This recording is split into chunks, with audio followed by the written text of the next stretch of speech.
Welcome to the Movie Pick, where my dad and his co-host do a deep dive on their favorite movies and all the things they love about them. Hope you enjoy this week's Movie Pick, recorded in Jet Studios, and give us a rating, but only if it's a good one.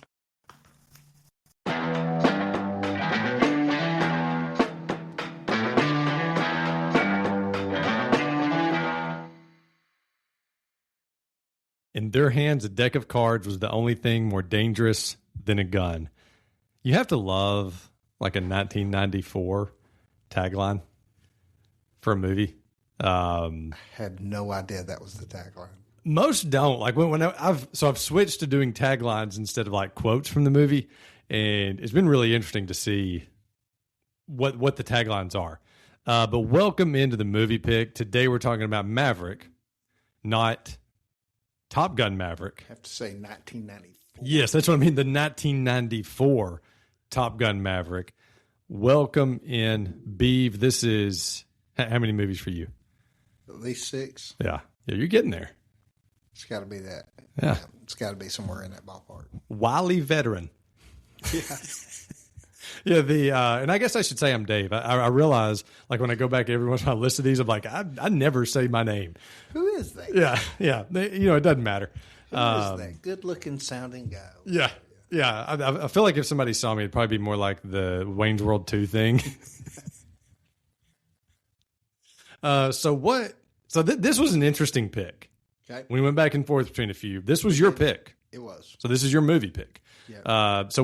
Right off the bat, what made you pick 1994 Mel Gibson Maverick? So, one of my favorite things about a movie is a movie that doesn't take itself that serious. Sure. But is just like,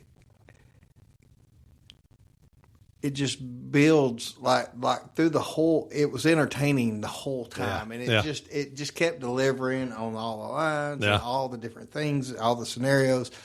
And it was a great entertaining movie. That movie came out when I was 15. Yeah. So I don't know if I don't even know if it was in the theaters, to be honest with you, but I remember watching this movie. Oh no, it was. I went to theaters. I went with Mom and Dad to see this. So, the opening scene, right? Yeah. He's sitting there with a noose around his neck. Like they get you in immediately to the story. And I grew up watching the old Maverick. Oh, did you? Okay. Yeah, the Brat Maverick. Okay. With James Garner, yeah. Who plays his dad in this movie. And, spoiler. I'm just playing. Yeah. And so watched all those as a kid with my parents growing up. But and the thing I was most excited about when it came out was when I saw the cast. Sure. Like all the cast. Like even all the cameos. I'm sure we'll talk about all that. Sure, stuff. yeah, we've got some. Yeah. But this movie is oozing great actors all the way through it. Yeah. And so, I like the silliness and the seriousness just wrapped into the whole way through it. Yeah. Like, and there's every scenario in it, there's a serious, very serious thread and a very silly thread. Yes. And they're just intertwined the whole time. They blended it really well. 100%. Yeah. Yeah. This was a theater movie for me. Went with Mom and Dad. Didn't know it was based off of a show. And you didn't need the show for this to matter. That's right. And that was kind of a thing at this era. Like there was the 91 Addams Family. Mm-hmm. There was the Flintstones movie that I absolutely cannot stand. Oh, yeah, there's a bunch of those. Yes. Like that, there was the Brady Bunch movie kind of took a separate route. You remember that one? Like they kind of went a slapstick, weird version of themselves. I remember the Brady Bunch man, movie. That was Gary. What's his name? He's like the dad in Talladega Nights. Gary. He's the boss in Office Space. Like, guy's hilarious. Oh, I know who you're talking about. I just can't think of his last name. Yeah. Starts with a C, I want to say. I know who you're talking about. He's one of the commentators in Dodgeball. Yes. But so there's that guy. He was, and Shelley Long was in it. Let's see. Ben Stiller's wife, blanking on names, Christine Taylor. She played Marcia. Funny movie. Never and made fun of itself. David Spade had a cameo in it. Like, kind of a bigger budget comedy back then. Right. And there were some others. Like there were some other TV, Mission Impossible. was another one that was based off of a TV show. So this was kind of a thing right then to take these 60s shows. Oh yeah. Yeah. And make them into a movie. Yeah, there was a whole bunch of those. And you're not alone in loving this. Like IMDb 7.0. Yeah. So this was kind of low to me. 67% on the tomato meter. Yeah, that's low. Yeah, I thought that was low. It's got to be close to 80. Yeah, exactly. 70s. Yeah, yeah, and 71% on the popcorn, which is the people like us. So I actually thought the people kind of got it wrong. I thought this movie should have been in the higher 70s. Agreed. Yeah, we as a society failed Maverick. Yeah. Well, there could have been a lot of reasons to that. Sure. And this was one of those like always on HBO movies. I have an opinion why it didn't do as well. Go ahead. Think about all the big movies that come out in 1994. Yeah, yeah. Which this one did do well though. It did well. Yeah, it finished number 11 for the movie, for the year, which is probably the best Western of the year, right? I would say so. So here's the top 10 because this was such a loaded year. Yeah, Interview with the Vampire, Mrs. Doubtfire, The Mask, Speed, Clear and Present Danger, Flintstones, The Santa Claus, True Lies. You might have heard of this movie, Forrest Gump, and another one you might have heard of, number 1, The Lion King. Loaded year. Was Shawshank not in that? I don't think budget wise. Now, I mean, if you want to talk about like rankings, yes. Like I'm talking just box office. Oh, okay. Yeah. Beverly Hillbillies. That was another one. Yeah. That was the Jim Varney. Yes. Beverly Hillbillies. Saw that. I loved it. It was silly, but it was great. Yeah. So this movie is kind of like one of those unicorn movies. And what I mean by that is, like if you said, hey, you like The Bourne Identity, then you would tell somebody, well, you ought to watch Mission Impossible. Right. Or if you said, hey, I like the movie Signs, well, you ought to watch The Village. Because there's, sure. In that yes. When you start thinking of Maverick, to me, there's only one comp, like one true comp. Ooh, I may get to disagree with you here. Yeah. But to me, it's Indiana Jones. I think this is the Western version of Indiana Jones. So it is, but here's probably, and this is not a knock on you because you're still a puppy. Sure. So in the 60s and 70s, there was something out there called spaghetti westerns. Yeah. The good, the bad, the ugly. But they were serious. No, they weren't. The good, the bad, and the ugly. I took them seriously. They're not. They're very silly. Yeah. Oh no, there's all the spaghetti westerns are very silly. Yeah. They have a serious thread with the silliness attached to them. I think that's probably more what they were going for was that. Possibly, but I just got a lot of Indiana Jones vibes. Yeah. In this, which is not a bad thing. No, there's some of that for sure. Like especially the wagon scene. Yeah. That and then when he's locked into his room. Yeah. And he's trying to get out, like that very much reminded me. Again, not a bad thing. I'm comparing it to one of the best 80s trilogies of all time. Oh no, there's some Mel Brooks spaghetti westerns that fit right into this right here. See, I wouldn't see. I would figure the Mel Brooks, like you're talking about like Blazing Saddles and stuff. See, I would count that as slapstick. But this was slapstick. Yeah. See, I didn't count this as slapstick. They did a little better version of it. Yeah. But. Yeah. But like the movies, like, and this was my point too. If you go to movies you may like on IMDb based off this movie, this is the list of movies that are there. Okay. The Patriot. So they're just basing it off of like Mel Gibson. Fugitive. I'm like, those two movies are nothing the same. No. True Lies. Again, True Lies has a little bit of humor. It does. But a much darker. It's not silly though. No, yeah, and much darker. Like, I mean, it's an action movie. Ransom. Again, just Mel Gibson. And Robin Hood, the Costner edition. Right. Which was funny, not trying to be funny. Mm. So, like, to me, none of those really fit. And that was the whole point. Was just like, this is kind of on its own. Its own thing, yeah. Which is a compliment. I like when movies or shows or something are like in their own world. Right. Yeah. I will say this. Yeah. I think it was different from all the movies because they stayed true to the TV show. Sure. The TV show was a lot like this. Was it? Okay. See, I never saw it, so I wouldn't. I've seen every episode. Nice. Yeah. Nice. So, director Richard Donner. Do you know much about him? Yes. He is, well, Didn't he do True Lies? Oh, you're gonna no, that was James Cameron. Oh, it's Cameron. You're gonna love this list. Oh, I know he's done a bunch of great movies. He's done some Schwarzenegger movies, though, right? No, not that I had on the list, but you're gonna love this list. Okay. So you got Superman with Christopher Reeve, the 78. I think he did the first 2 of those. The whole Lethal Weapon franchise. Yep, and that was one. Yep, which makes complete sense when you get the Danny Glover cameo. I'm saving one. Just said it. Scrooged. I'm saving one. Wait, I just said it. Yeah, that was the one I was going to save. So for those that don't know, this is probably my favorite Christmas movie. Yes. Christmas movies. And Dave's known that for 25 years. Yeah. So. Yeah. So I was saving that till we finish this list. Yeah. The mic does something to you. Like you blank out with the mic in front of you. Like it's a real thing. But Radio Flyer, did you ever see that one? Radio Flyer's fantastic. Underrated movie. Like that gets forgotten about. People don't talk about that. And there's a couple of Gibson gems we're going to talk about too that people completely forget about with Mel. Assassins. Yeah. You ever see that with Stallone and Antonio? Oof, yeah. Yeah, the guitar case. Yes. Yeah. Yes. And then Conspiracy Theory. Conspiracy Theory was ahead of its time. I never saw it. It's on my list. I saw pieces of it. Like I always seemed to turn it on HBO and it was like midway through the movie and I was like, this is one I need to watch from the front to the back. It's a movie they need to do again. Yeah. It's a little outdated. Is it? Yeah. I would think so. I mean, it came out in 97. Yeah, just because of some of the technology stuff. Sure. Translation, but wasn't there a scene where they had his eyes like opened? I remember that. I saw that scene and was like, this looks awesome. Wasn't Julia Roberts in that? Yes. Yeah. It was I think Jodie Foster was going to be in it. But like scheduling stuff with Contact. Remember the movie Contact that she was in? Right. So scheduling messed that up. So she was in Contact instead of that, and so Julia got the part. No, it was a great movie. He's, you think he's a paranoid schizophrenic through the whole movie until you start realizing he's right. Yeah. Yeah. Yeah. It's not a conspiracy if it's true. Right.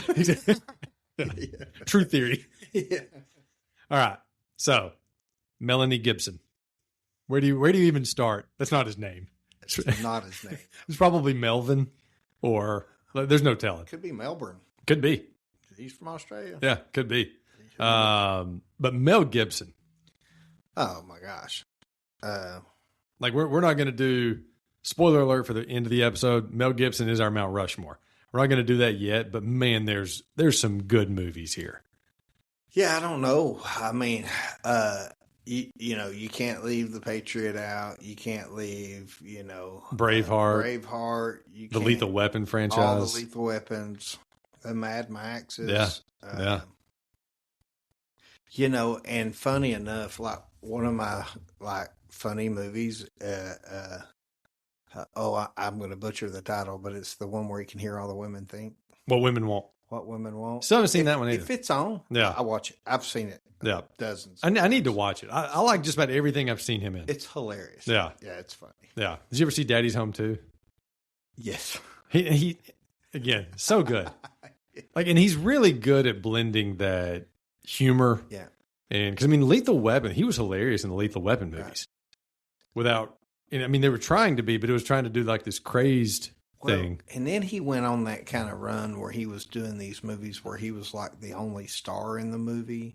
Yeah. Like Payback and some of those, which there was other people in it, but those were good movies, but they were not blockbusters. Well, in post The Passion, he had some issues. Sure he did. Well, we'll just leave it at that.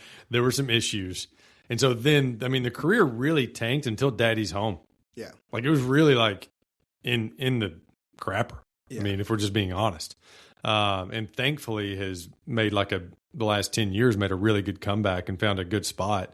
And I don't think people forget, but when you stop and think about it, the guy's directed a ton of awesome movies too. Yes. Since we're doing the actor Mount Rushmore at the end, these are the movies he directed. Man Without a Face, which was great movie. Phenomenal that gets forgotten about. Yeah. Braveheart, The Passion, which we've talked about that one. One of the all-timers. Apocalypto. That movie, they don't even talk. No. And they don't need to. Yeah. That's how good that movie is. Yeah. Hacksaw Ridge. Hacksaw Ridge is phenomenal. Yes. And then, now this is the last one, and it was atrocious. I watched it maybe 4 or 5 months ago. It's one of the worst movies I've watched in a long time that should have been good. Flight Risk. Never saw it. Had Mark, it just came out. Okay. And I watched it because Mel Gibson directed it and because it had Mark Wahlberg and Topher Grace. And I was like, this has got to be at least worth watching. Right. And it is, and Mark Wahlberg was playing the villain. Oh. And it was so bad. I mean, I don't even, it looked like it had like a PBS budget. So Topher Grace was the good guy? No, there really wasn't. There was an agent that was on the plane with them. Okay. I mean, you don't have to watch it, but you'd have to watch it. But don't watch it. No, I don't. Yeah, that's not one I can endorse here. Just take my word for it. You just take my word. It was not good. Yeah. Jodie Foster as Annabelle Bradford. Okay. With her southern drawl. Yeah. That he liked to call out. Yeah. Her fake draw. Yeah. Yeah. So where do you land on Jodie? I'll be honest with you. She's been in a lot of movies. It's probably my favorite movie she's ever been in. Mine. So her Mount Rushmore would be too easy because there's only a few movies I like that she's been in. To your point, right? After this week, I found a movie that I want to watch that she directed, starring Mel Gibson. Okay. Called The Beaver, which you should be interested. I should be interested. Yeah. In that. Yeah. But it looks really good, and apparently they became really good friends on the set of this movie. Sure. And so when he had all of his stuff going on, she was like one of the few people in Hollywood that kind of stood by him. That's surprising. Yeah, I know. I thought it was really cool. Yeah. And so she directed that movie, put him in the movie, was trying to kind of keep him in the spotlight. Yeah. Which I thought was really cool. That is. But Panic Room. You ever seen that one? I have. Has my guy Dwight Yoakam. So I'm not saying like, she was in Silence of the Lambs. Oh, Silence of the Lambs is incredible. But I can't say I enjoyed her in those movies. See, I liked her a lot in Silence of the Lambs. I think but she go ahead, did great. Yeah. I think she played the character. Yeah. She was enjoyable in this movie just to see what she was going to do next because you couldn't trust anything she was saying. Right. And so that was much more. She was the female version of Mel Gibson. Yes. She was the female version of Brett Maverick. Yes. And so, they kind of met each other's match. And so that was the entertaining part. And it was great chemistry. Yeah. Oh, they had fun. Which kind of speaks to them becoming friends in real life. Yeah. Because they were probably becoming friends on set, which showed up in the final product. Absolutely. As far as what we got to see. Because this is, even though to me this isn't one of her best roles, I think you would agree with that. Like as far as acting. No, of course not. I wouldn't even put it in her top 5. But it's one of her favorite. But it's the most enjoyable. Yeah. Yeah. She needed more roles like this. 100%. Because she showed something in this. She's, I don't know if she's ever been in, this is the only movie that I'm aware of where the movie didn't take itself that serious. I looked through and I think you're right. So that's unless I just missed one. And because of that, she was just more of an enjoyable character. She was not abrasive like she normally is. I would agree with that 100%. Yeah. Like this was, that's a good way to put it. This was one of the most enjoyable Jodie performances. 100%. Whereas like in Taxi Driver, that's a dark performance. It's brutal, yeah. Silence of the Lambs, I mean, that's 100%. Silence of the Lambs is one of the darkest movies you could sit down and watch. Yeah. Like, and she's the main character. Sure. Clarice, but all right, James Garner. All right. As Marshall Zane Cooper. I never heard them say his name Zane. Yep. I didn't even catch that part. Yeah, he introduces himself as okay. A few times. Yeah. Does not look like a Zane. Like I would have. You get what I'm saying? Like some people don't fit the name. Like was that a fake name because of his last name being Maverick? I'm sure it was a fake name. Yeah. Yeah. But I didn't really know. So I don't really know Garner from much. Right. I knew him from. I mean, I know he did the Maverick show. Yeah. So you go ahead. I'm sorry. Oh, so he's been in a bunch of different westerns over the years, but I knew him from the Rockford Files. Yep. He's a detective on that. That's one of them shows my parents made me watch. And then being Brett Maverick when he was younger. Yeah. That was really the only things that of course you've seen him and stuff. He shows up in like My Fellow Americans. Yes. Yeah. He just shows up and stuff. Right. Yeah. And, like if you would have asked me when I was 20 years old, what movies do you know James Garner from? I would have said Maverick and Notebook. Because those were the two I'd seen him in. Yep, that's right. Yeah. I forgot about My Fellow Americans. I'm going to have to go watch that. That's a funny one. Oh, it's hilarious. Yeah. Good Dan Aykroyd part. Yeah. But what do you, I mean, we kind of talked about it a little bit in the beginning, but what to you works about this movie? Like when you sit down and watch it, like what makes this movie so good? So I think I've already said it, but it's worth because it's the thread that goes all the way through the movie. Yeah. Is there on one hand, there's such a serious thing happening all through the movie. Sure. Like starts off with him being hung. He's in the bank robbery. Yeah. He's in the stagecoach. He gets captured by the Indians. But on the other hand, there's such silliness attached to it. Right. And so it's dry, even in the card game where the guy, tells him he's the gunfighter and all of a sudden he pulls his gun and he pulls it again. And so as serious as the situation it is they had a way of, and I think you can only do this when you have really good actors. Sure. And they had really good actors all the way through this movie. Yeah. I mean, you had, like, one of the things I put was the main cast and supporting cast. Like, that's one of the things. The supporting cast. Yeah. Like Alfred Molina. Yeah. Another Indiana Jones comp. Yep. He was in the first one. That's right. Barely. Right. He barely. Spoiler alert. Yeah. Well, and so, I was thinking of the bank teller. I can't even remember his name, but how many things have you seen that guy in? You're talking about the guy that gets robbed by Danny Glover? Yes. I have a whole thing coming up for him. So but what I'm that. saying is there's just such a supporting cast there. Yeah. The guy played Chief Joseph. Seen him. I think he was in Dances with Wolves. He was. Yeah. So he was. These guys, the filmography that's attached to just the supporting cast. James Coburn as the Commodore. Yeah. Who I thought was Lee Marvin for 20 years, but yeah, when you were talking to me about him, I think it was yesterday. I was like, I don't think Lee Marvin's in this movie, but they do look similar. Sorry, James Coburn and Lee Marvin. No, they could be brothers for sure. Definitely. But yeah, it's hilarious. That is James Coburn, and he's been in a lot of stuff. Yeah, he has been in a ton of westerns. He was the voice of the bad guy in Monsters Inc. Interesting. And I didn't pick up on that until I just heard his voice. I was like, I can't remember his name, Mr. Whatever. But like he's one of those recognizable voices. Well, and it just has hit me now. Yeah. But I wonder if you took the cast and supporting cast, how many Oscar nominations combined is on this cast? Because this cast is really strong.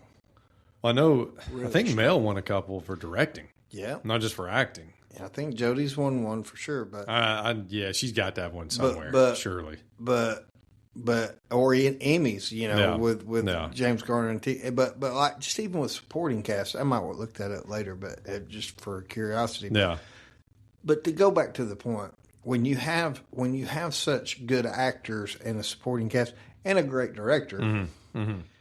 God knows what he's doing. I mean, we listed out the movies. Yeah.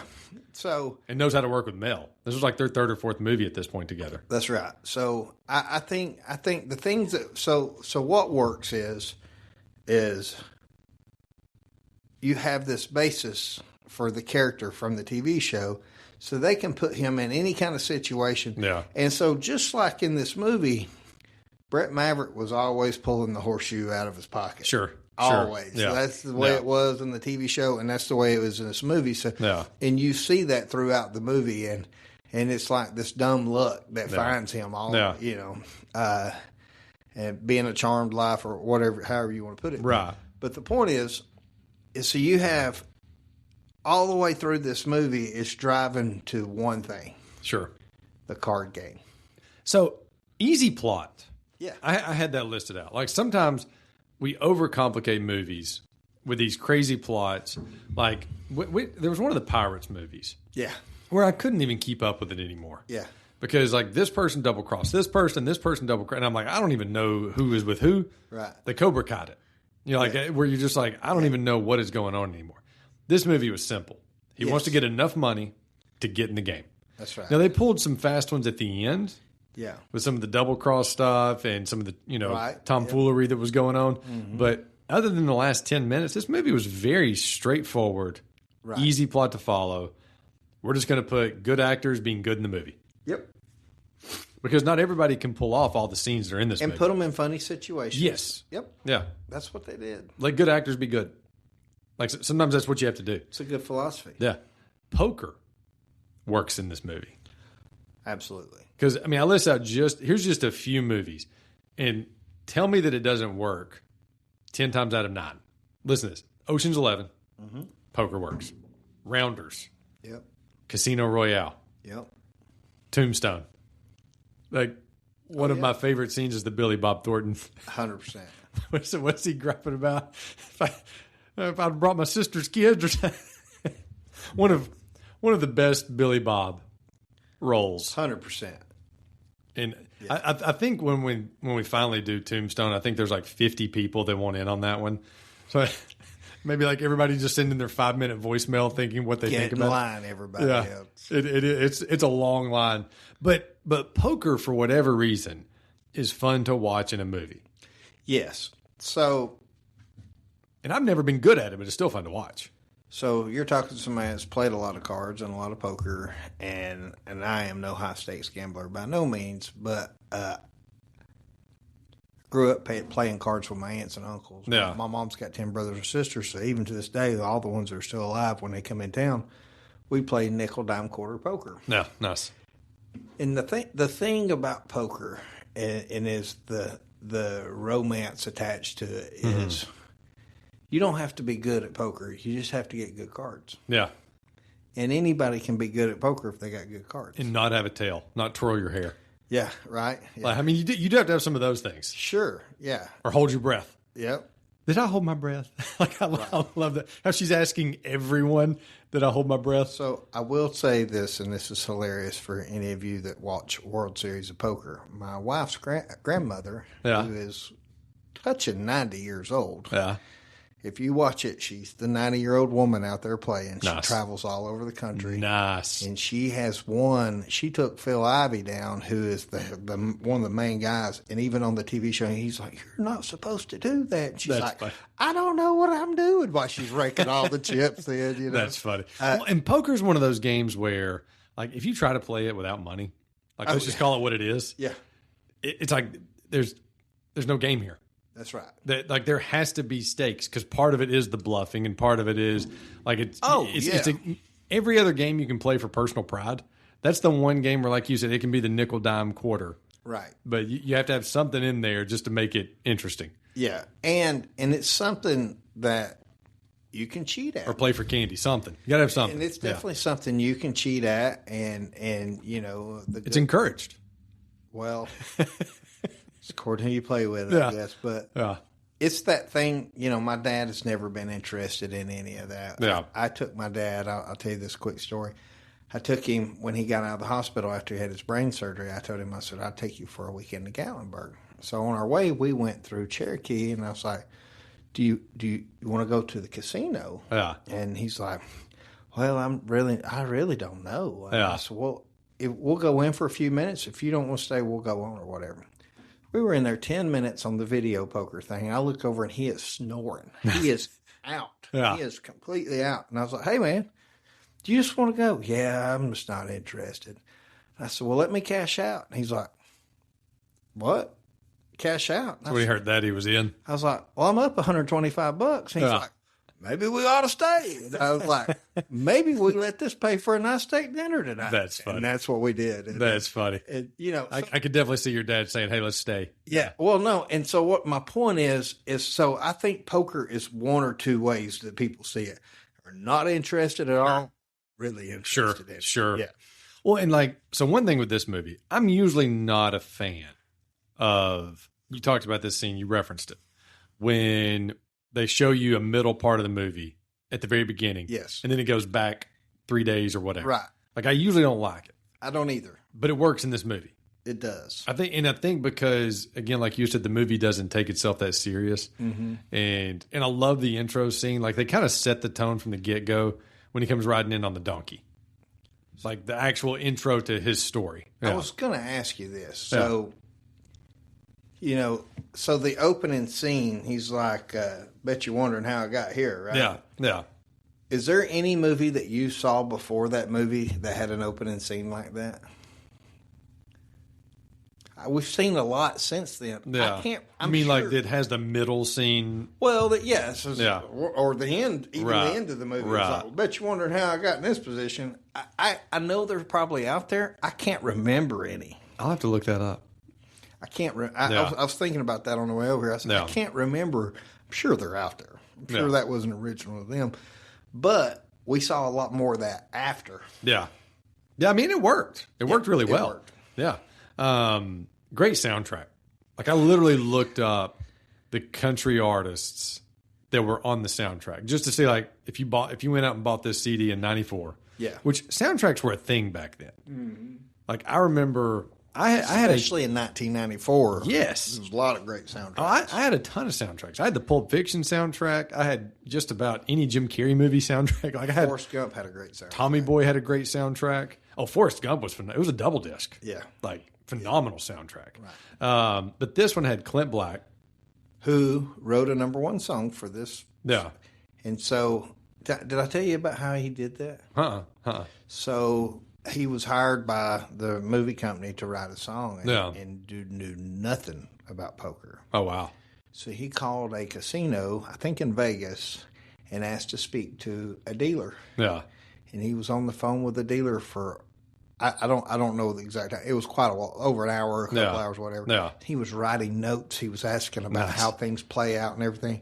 And he said when he was done, he was like, how am I going to make this a song? Sure. And then he said he heard the music in his head and just started singing. Nice. 7 come 11 Nice. would be mine. Yeah. And then just a good run of bad luck came out of it. That's awesome. Yeah. That's awesome. He also showed up on I guess he liked the gambling because I remember at some point he was on a episode of Las Vegas. Yeah. Remember the show with James Caan? Yes. Yeah, he was on there at some point. But Tracy Lawrence. Yep. Vince Gill. Yep. John Michael Montgomery. Yep. Carlene Carter. You might be familiar with this band, Confederate Railroad. I'm a little familiar with Confederate Railroad, yes. Hal Ketchum. Hal Ketchum, yeah. Waylon Jennings. Most of these guys are in the movie, not all of them. Yeah, a lot of them are. Yeah, I don't think Tracy Lawrence was in the movie. I didn't see him, no. Yeah, but, no, Clint gets tossed, like at the end of his own song. Most of everybody you said up until Tracy Lawrence is in the movie. Patty Loveless. And now this isn't country, but this is a legend in his own time, or legend now, Randy Newman. Randy Newman's the guy that did like the Toy Story music. Oh, okay, yeah. The Major League, like the scores. Yes, the scores. Yeah. I mean, he sings too. Okay. He did "I Love L.A." You know that song? Yep. That's Newman. Okay. So that guy's got it going. Yeah. But that was one of the things that again would make a movie better. Oh. Because you bought the CD, you wanted to listen to that, then you wanted to go see the movie. It made you like the movie that much more.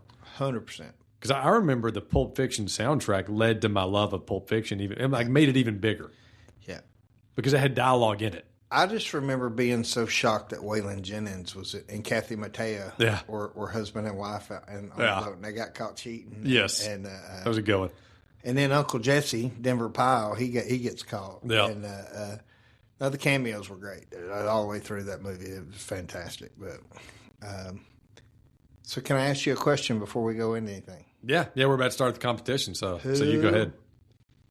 Excluding Danny Glover. Okay. Best cameo. Best cameo in this movie? Well, we kind of have, let's see. All right. I think if you include Danny Glover wins for me. Yeah, of course. Yeah. That's why he's excluded. Yeah. Who's the guy that James Coburn puts out that starts crying? Like that guy cracks me up. But man, for whatever reason, Corey Feldman is part of the Danny Glover gang. Yeah. And like I didn't even notice that until this week. You didn't even notice it at all, did you? Yeah, can you see it now? Oh, yeah. Like, there's two guys with him. Hal Ketchum's one of them. Hal Ketchum Corey Feldman is the other guy in the game. It's hilarious. And that is my favorite cameo because 5 years prior to this, the guy's starring in movies. Oh, yeah. Like him and the two Coreys, you had Haim and Feldman. Yeah.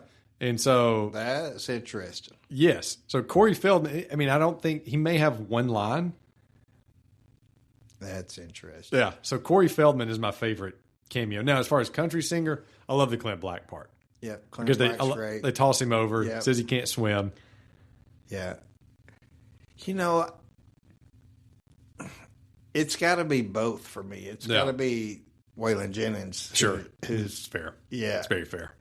Well, and obviously you're probably, and I know you love music, but you're probably not as familiar with Waylon's music. No, not near as much. No. Yeah. So, like, if you listen to any country music guy from the last 30 years, that's their hero. Yeah. No, Waylon's awesome for good reason. Yeah. So, or 40 years or whatever. But yeah, I was shocked he was in the movie. Sure. And sure. So I would definitely say that is him, but my honorary mention is Uncle Jesse. Nice. Yeah, Denver Pyle. Yes, he was fantastic. So we're going to go there now. We're kind of leading into the competitions. Okay. So I named this award. Okay. The Pure Country George Strait Acting in a Movie Award. Okay. Because you remember... Oh, yeah. I know exactly where you're going with it. So I loved Pure Country when I was a kid. Yes. That was one of the movies I probably watched my year 10 life. Probably watched that as much or more than anything. I would watch Pure Country on repeat. Probably the best soundtrack of any movie we've ever seen. And actually really bugged me when he shaved. Yeah. Because I can understand cutting the ponytail. But, at the beginning he had the stubble beard, and I was like, George, it looks cool, man. Keep that. Bro. Yeah, keep it. Yeah. It's working, dude. Yeah. But so, the Pure Country George Strait country acting. Okay. Who's your favorite? Who did the best acting? Not like favorite cameo or anything. Clint Black. Okay.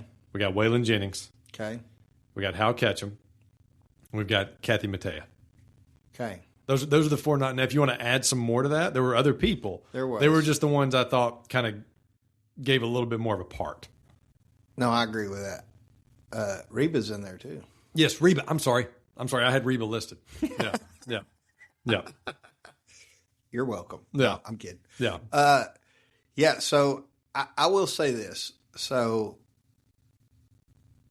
I'm going to say, and it has to be both of them together, but Waylon and Kathy Mattea together. Sure. Because they're very believable as a husband and wife. Yeah. Because they're bickering at each other and blaming each other. And I'm going with Reba because she got a show out of it. yeah, she did. Yeah, she did. Yeah. That's why I forgot her, because I had her listed as my winner. It's funny. That's all right. So we talked about the way that Annabelle figured out that they were father and son. Yep. One of the ways was they both knew the wrong lyrics To the same song. Yes. Yeah. And you had this idea. I did. Yes. But the songs I told you, I'm not mentioning. You're not mentioning. No, it dawned on me on the way over here what song. Yes. Yes. Now we have to be careful. Don't sing anything. Yeah. But I know I've got two here. One's for me. Okay. And one is for Tia. Okay. Because Tia has one of my favorites. I remember we were riding in the truck like early on when we were dating. Yeah. We're riding, and you know the song "Our Lips Are Sealed." Yes. It's like an '80s song. Yes. I can hear her over there singing "I Love Cecile," and I'm like, "What are you saying over there?" So that was my favorite for her. Mine, parents, you might want to turn down the volume for just a second for the kids not to hear, but should have been a cowboy. Yeah. So you know when he says, "Wearing my 6-shooter," mm-hmm. I thought that was wearing my sex shoes. And I mean, completely like. I just figured like, well, I guess there's special shoes for that. I don't even know if yours is as bad as the one I'm about to share.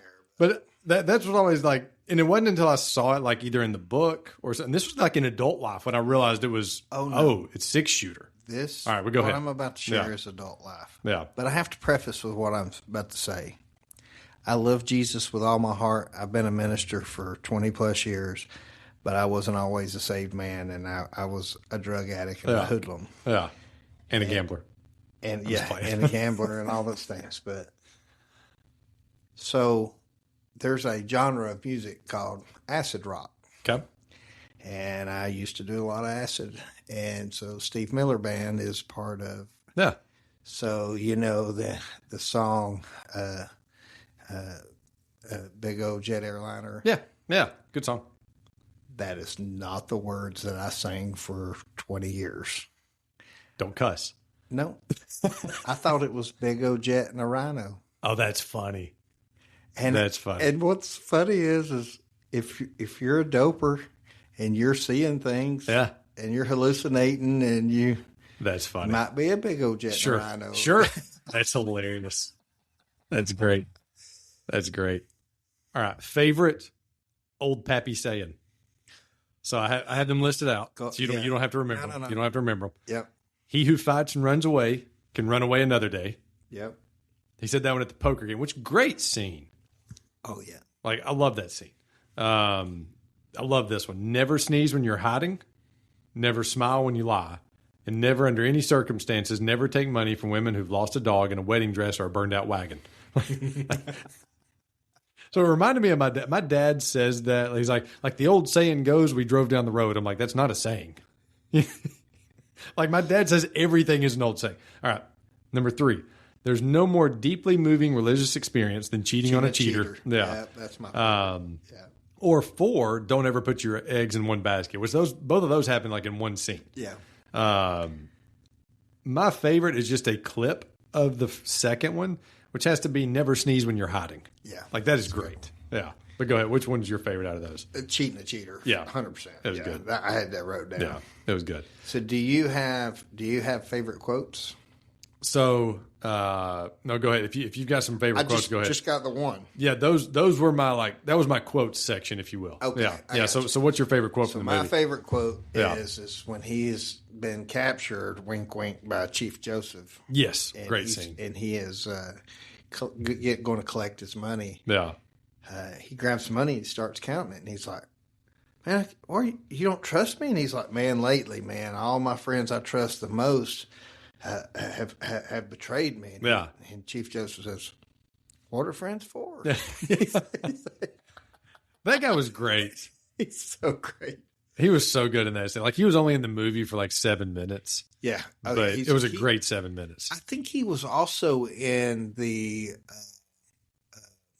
he was in Die Hard 3. He was, but he was the chief of police in that. Yeah. No, I think he was in the Val Kilmer movie, the Indian movie. Ghost in the Darkness? No. I was about to say. No. If you're talking Val Kilmer, I don't know if you've listened, but Barry likes some Val Kilmer. We talked about Val on the beach in Top Gun. Yeah. Barry discovered some things. But yeah, it was funny. It was funny. Hang on, I'm going to tell you what. Yeah, while you're looking that up, though. Thunderheart. Okay. I think he is in that movie. Okay. Yeah. He is in that movie. Nice. Yes. Nice. And he's got a great line in that movie. He pulls him over. I've never seen that movie. So when he pulls him over, so Val Kilmer's coming, he's a detective. Yeah. He gets pulled over by the Indian Nation guy. Yeah. And he was like, you were speeding. He's like, how do you know I'm speeding? You don't have no radar gun. He said, the spirit told me, 55, Nelly. That's funny. That's funny. But yeah, he's a great actor. He is. So he leads me to our next one. You're segueing very well. 90s giveaway. Like, who is lets you know this movie was made in 94. So I've got a few here. Okay. And feel free to add. Okay. Art LaFleur. Yep. Which is the poker player at the very beginning. Mm-hmm. He was also in Field of Dreams. He played Babe in Sandlot. Max Perlich. Same game. Yes. Johnny Harden. The gunslinger. Which was based off of a real guy. That's right. Yeah. He was in Cliffhanger.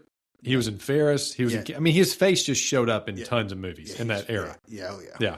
Dan Hedaya, which was one of the poker players, barely in this. Mm-hmm. He was in Clueless, Rookie of the Year, Usual Suspects. You would know him if you saw him. Oh, yeah. Yeah.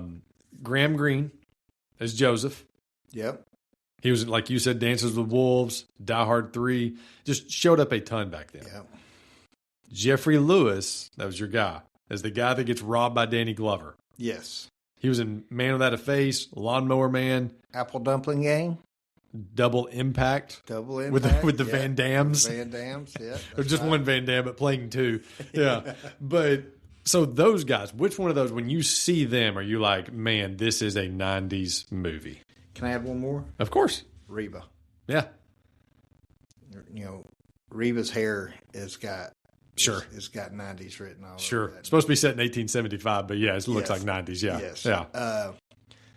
Yeah. So it's got to be Danny Glover, right? Is he even on the list? I didn't list him because he still does stuff. And like, to me, he doesn't timestamp it as much in the 90s, but you can go with Glover. There's no wrong. I mean, we didn't know about Danny Glover before the 90s, right? The 80s. I mean, the 80s is when Lethal Weapon started. And he was also that's true. he was a bad guy in something in the early 80s. No, Like it was weird. fair Like point. one of the youngest roles I've seen him in, he was the villain. Danny Glover was, which was so hard to see him as the villain. Yes, Like, it can't be. That's Murtaugh. right. So yeah, I think that Graham Greene is probably who it is. Yeah. For me, it's Art LaFleur.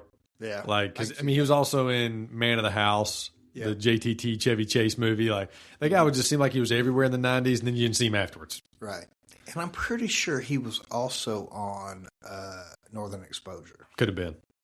Show. I think you said that the other day when we were talking about him. Mm-hmm. All right. This one's a surprise for you. The Lethal Weapon cameo Okay, that we wish we would have gotten. Okay. So we got Danny Glover. right. How much better? I mean, I've got 5 people listed out I here. know you're going to say Joe Pesci. Joe Pesci is for sure on the list. Chris Rock, Gary Busey, Yeah, Jet Li, yeah. or Rene Russo. Rene Russo. Yeah, Yeah, I knew that. that is a solid list of people. I'm going to say Rene Russo. Should have been great at the poker game. Well, that's what I was trying to think about. Outside the other country music stars on the boat, you don't really see any other women. Right. And, in the bathhouse stand, but Yeah. there's no real role. Right. So I It think was 1875. They weren't landowners yet. or could vote. Yeah, I mean, just is what it is. Yes. It's not right, but not we're just portraying 1875. That's right. Yeah. We're married. We like women. That's great. Yeah.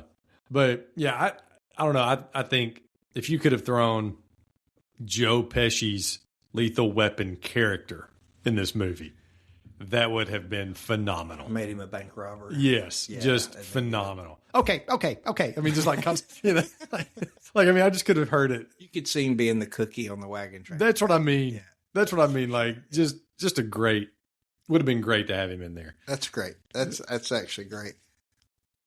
You like that category? Hopefully, I Yes, surprised you with that one. I'm just trying to imagine where Chris Rock would be in that story. So Chris Rock. I mean, you could have easily planted him Rob with Glover's gang, and especially if you'd have put like 3 lethal instead of it being Danny Glover, Hal Ketchum, and Corey Feldman. Yeah, Donatello himself. that's right. It could have been like Danny Glover, Joe Pesci, and Chris Rock. Now this was before because Chris Rock wasn't in until the fourth one, fourth or fifth one. Yeah, yeah. the fourth one. Yeah, because that's when him and Jet Li both came in. Yeah. But if you had like Danny Glover, Jet Li, Joe Pesci as your 3 rock, like that's phenomenal. It's hilarious. Yeah. It may be too much, but it's still little fun. on the nose, Yeah, yeah. it's still fun. Well, I mean, it was still on the nose when they like Yeah. pulled it down. Like, nah. Yeah. And did you notice too that there's an acoustic guitar playing the Lethal Weapon music? Yes. Kind of had to. They did it right. It was enough without being too much. Yeah. It really was. That's good. All right. Favorite scene from this movie? You can go ahead. I have some listed, but go ahead and list out some that you have because you were ready to go. So go ahead. So it's got to be when Mel Gibson gets captured by the Indians. Sure. It's so. Well, and the whole start of it. So it's the scene where they're talking, and he's Yeah. like, "I want you to point at the girl," and Sure. then they start pointing Yeah. and yipping and getting excited, and then he was like, "I have to go with them and do the Indian bravery test." Yeah. She's like, "What's that?" And he's like, "Well, they're going to cut both my hands off, and if I don't make a noise, I get to live." Yeah. You know? And I love the follow up to it. Yes. When she sees him on the boat for the first time. Yes. You know, I'm not as what does he says? I'm not as much of a man as I used to be, or something like. Yes. Yeah. And so then he holds his hands up. He's got the one. Yeah, that was Got great. the one step down in the Yes, shirt. yes. But that scene was great because like we as an audience are seeing what they're saying to each other, Yes. and then I mean it's a good joke, like really good. Yes. And I had that one listed out. What about any others that you had like that you could think of? So the whole riverboat, The whole game is fantastic. The whole riverboat thing was really well done. Yeah. And I like the line. Did you say Molina is his last name? Yeah, Alfred Molina. Yeah. Doc Ock. Yeah. Yeah. And he's like, how you gonna know if you can beat my straight flush? Because he won't turn the card right. over. Oh man, what a scene! And that was so that, and you could just feel like the intensity coming off the guy. He's vibrating. Well, he finally got his card trick, got his magic trick down. Yes. Yeah. So those two are up there. But I will say, again, the first scene where he's on the horse with the noose is there's not a bad scene in the movie. It's great. This was one I did not look up the runtime of this one. 2 hours and 6 minutes. Solid 2 hours 6. I'm never bored. I'm never thinking. Never bored. Yeah, I'm never thinking. Let's get this over with. And I thought that too. I thought, man, this movie is longer than I thought. Yeah, but I'm good with it. Yeah. It had to tell the story. Yes. And there was no flat spots in the story. And again, it weaved that silliness and seriousness all the way through it. I had a hard time not listing out every scene in the category for best scene. And my third and final favorite scene is where the Russian was hunting the Indians. Yeah. And he's talking to Joseph, and he's like, well, the white man's been killing them for years. Yeah. Yes. Yeah. That's great. All right, so I had the first poker scene. I love that scene. Poker scene's great. And I would have loved to have seen like a Val Kilmer. Against each other, because that was just a great scene. It was funny. I would have liked to have saw an actual showdown shootout. I think that may be the one thing this was missing. Was that you may be right. I hadn't thought about that till you said it, but I love that whole first poker game. Because like Alfred Molina's doing great. It's got our guy Art LaFleur, my '90s winner. Like he's got a good part in there. It's when we meet Annabelle. And all even the aftermath, like when she goes to his room, I really shouldn't be here. I mean, there's nothing against standing in the hallway. You're talking about the first poker game too. The confidence and ego that he had to say, "I'm going to lose for an hour." Oh yeah, sets his clock. He was scouting. Yeah, he was watching her tail. Yeah, he was just scouting, and he wanted to lose. He just wanted to sit there and learn about it. He didn't care if he won. Because he knew the next couple of hours were his. He was going to rake them. Yeah, and that was great, and it lets you know right then about him. Yeah, Yes. So very capable, very confident. Yes. I also had the old guy dying on the wagon scene, and just it's a funny scene. It's the over the top humor. It's the Brendan Fraser and the Mummy. Yeah. It's the Harrison Ford and Raiders like. The faces, yes. I mean, the faces that he would make, all the stuff. Birdie Boy. Yes. And, just the whole, and you get the bonus with the old man funeral. Mm-hmm. Yeah, you also get that, where you just start singing Amazing Grace. Yeah, the wrong words. Yes. Yeah.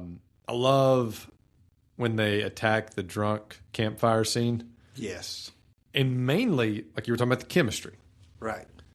Mainly, Jodie, James, and Mel out there arguing with each other. Oh yeah, like that's what makes the movie. 100%. It's all the stuff. It's all the back and forth. You can see the personalities. Yes, heads. Yes, and they said that like Mel Gibson, James Garner taught him a lot about cards. Like they worked on cards, but he said that he would just like absorb everything he was saying, and they would just swap stories all the time. So I mean, I think this was a set. Where they all got along, and it shows. So one thing that I didn't know I was going to say this to you, but you're going to appreciate this. James Garner is the original Chandler Bing. See, I would have to see some of the older stuff. Oh yeah, just the comments and the sarcasm, and the innuendo that people would not pick up. Right. Yeah, and so in the original Maverick, he was very much like that. Yeah. Now one thing I did look up. So you mentioned the final scene. Yeah. Like I love all the stuff of him figuring out the guys dealing from the bottom of the deck and cheating and all that stuff. Do you have any guess? And we'll just make a quick guess. How much $500,000 in 1875 is worth now? It's got to be $10 to $20 million. It's a little over 15. Like that's the worth of it now. Yeah, it's a big game. Big. Yeah. Now, granted. If I'm sitting there playing for $500,000 right now, that's a big game. Well, think about what 10,000 must have been to get in the game. Yes, 25. Yeah. Wasn't it 25 to get in? Whatever, I think it was 25 to get in. Yeah. But 500,000. Yeah. I mean, going to a game winning $15 million. Yeah. That is. I mean, you can see why they had it locked up, and you can see why there was a note. Which, I mean, come on, everybody's got a gun. I was going to bring that up. Like, how good was he at his job? Yeah. I mean, there's like 4 guns that come out in that one scene. It's like, okay, who doesn't have a gun in this room? Yeah. And maybe that's just the way of Westerns. Yes, 100%. Yeah. So what is your absolute favorite scene in that movie? Oh man, I have to say it's him negotiating with Chief Joseph. Sure, yeah, it's fair. It's got to be that. It's fair. Yeah. Mine's probably just, and I think I have to go with the drunk campfire scene. Yeah, because of the 3 of them out there. Like you can tell when, like, we both watch sports. Mm-hmm. You can tell when a player's having fun doing their thing. And it's way more fun to watch people having fun doing their thing. Yes. I would be 100% shocked if the 3 of them were not having, like, the time of their life in that scene. I agree with that. You see what I'm saying? Like, doing their job, and they had to, like, hit cut and be like, man, that was funny. Man, that was good. Yeah. Like, they had to know in the moment. You know, sometimes you don't know. Right. They had to know in the moment. They're like, that's good chemistry. Like, that was good. But yeah. All right, one more competition, then we'll get to our Mount Rushmore. I think you'll like this one. So, Maverick, bit of a schemer, bit of a planner, pulling one over. So, favorite schemer, or if you had to pull off some kind of scheme, okay, however you want, who would you pick from movies that we've covered? And I've got some listed out for you. Don't worry. Okay. Got Maverick, obviously. We're not going to leave him out. Ferris from Ferris Bueller. That was number 1 in my mind. Stripe from Gremlins. Or, now this is not really scheming, but it's definitely planning and pulling one over on people. Billy Bean from Moneyball. Mm-hmm. So if you had to come up with some kind of plan, gotta add one more to that. Do it. It has to be from a movie we've covered. Yeah. Okay. Bill Murray from Groundhog Day. Yeah. Yeah. He had the long con. Yeah. That's the long con. I learned how to play piano over 10,000 years. He planned. He planned. He was the Phil. Yeah. Sorry. Yeah. Go into a whole different episode. Yeah. Right. So Ferris was the first one that came to my mind. Ferris, me too. Yeah. Like if I had to get out of work tomorrow. Yes. If I needed to call in to my boss and get out of work, Ferris is the one I'm like, hey man, can you hook me up? Yeah. Maverick would probably be good at it. Oh yeah. And I guess it depends on the situation too, you know. But like if I'm trying to build my baseball team, obviously I'm calling Billy. That's right. Yeah. All right. Now we've gotten to it. The Melanie Gibson. I love God. Like for some reason that rolls off the tongue. The Mel Gibson Mount Rushmore. Okay. So either one of us can go first. It doesn't matter. If you want to start with we'll start one and just go opposite. Okay. So I've got my honorable mentions, like the movies that I love, but they didn't make it. Okay. You want me to start there? We'll do honorable mentions. Okay. So We Were Soldiers is an honorable mention, yeah, which lets you know how strong this list is. Yeah. So I'll put Forever Young. Forever Young was on my honorable mentions. Great movie. Forgotten about movie. Yes. Yeah, and so is the next one, and we mentioned it earlier, Man Without a Face. Man Without a Face is great. Like that is a honorable mention for me, but it's out of there. I'll do We Were Soldiers as honorable mention. Yeah. Another one, and again, lets you know how strong this is. Patriot is an honorable mention for me. Oh. Yeah. Lets you know how good the top 4 are, though. I will say Maverick is an honorable mention. Same here. I love this movie, but it didn't make it into Gibson's top 4. Yeah.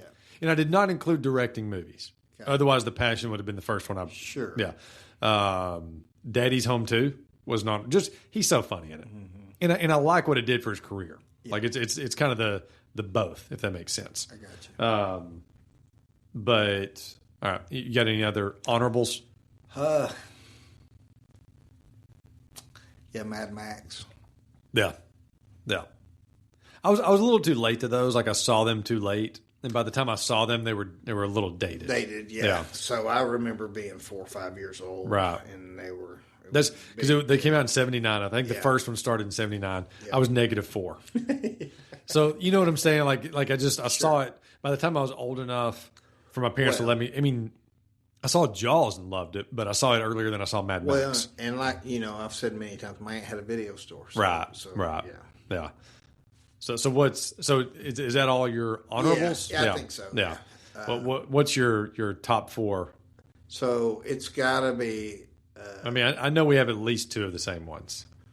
Well, so we know that Lethal Weapon's in there, and Braveheart's in there. Braveheart is on there. Yeah. What else you got? So my other 2, I'll just go ahead and give you my other 2, then you can Ransom. I love that movie. It's on my list. Yes, love that movie. Yeah. He spins it on them, dude. The Give Me Back My Son. Like that's some of my favorite acting in any movie. Yeah, he spins it on them. Yeah, he does. And I don't know if we get taken without Ransom. That's right. Yeah. My other one is kind of a sneaky pick that most people would not pick. I love Signs. Signs is good. Signs is also one of those like sentimental ones for me or not sentimental, but Evie loves it. So I've seen it a ton. Yeah. Which I know tells you a lot about our parenting. Like my kids love weird movies.